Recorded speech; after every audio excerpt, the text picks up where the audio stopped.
ආයිබෝවන් යාළුවනේ. අද අපි කතා කරන්න යන්නේ කියන කිසිම දෙයක් තේරුම් ගන්නේ නැතුව ගොන් තර්ක දාලා කතාවෙන් දිනන්න හදන අයට මොකද්ද කරන්න ඕනි කියලා. ඒක ඇත්තටම කරදරකාරී තත්ත්වයක්.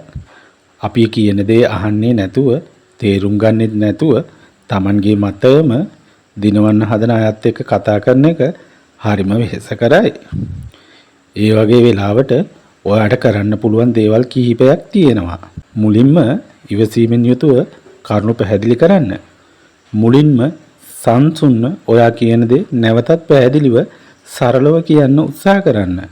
සමහර විට ඒ පුද්ගලයාට ඔයා කියන දේ හරියට තේරුම් ගන්න බැරි වෙන්න පුළුවන්. උදාහරණ සහ පැහැදිලි කිරීම එක්ක කතා කරන්න. දෙවෙනි කාරණය ප්‍රශ්න අහන්න. ඒ පුද්ගලයාගේ තර්කයේ තියෙන දුර්වලතන් පෙන්වන්න පුළුවන් ප්‍රශ්න අහන්න. ඔයා ඒක එහෙම කියන්නේ ඇයි? ඒකට ඔයාගේ තර්කය මොකද්ද? ඒ වගේ ප්‍රශ්න වලින් ඔවුන්ගේ තර්කයේ පදනම සොලවන්න පුළුවන්. ඊළඟ කාරණය තමයි Tamanගේ මතයේ ස්ථිරව ඉන්න. ඔයාගේ මතය නිවැරදි නම් ඒ ගැන විශ්වාසයෙන් ඉන්න.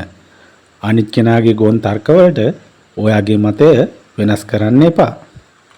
ඉතින් ඊට පස්සේ කතාව නවත්තන්න.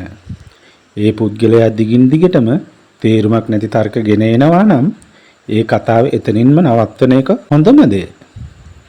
මට මේ ගැන තව කතා කරන්න වෙලාවක් නැහැ.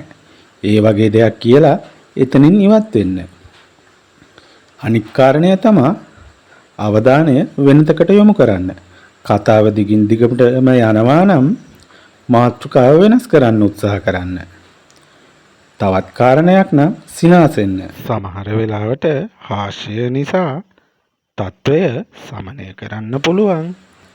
ඒත් ඒක අනික් කෙනාව අවඥාවෙන් දැකීමක් විදිහට පේන්න එපා. ඉතින් තවත් කාරණයක් නම් අත්හැර දමන්න. හැම තර්කයක්ම දිනන්න අවශ්‍ය නැහැ. සමහර අය ඉන්නේ Tamanගේ මතය වෙනස් කරන්න කිසිම කැමැත්තක් නැතුවයි. ඒ වගේ අය එක්ක තර්ක කරලා ඔයාගේ කාලය ශක්තිය නාස්ති කරන එකේ තේරුමක් නැහැ. වැදගත්ම දේ තමයි ඔයාගේ මානසික සංසුන්භාවය රැකගන්න එක.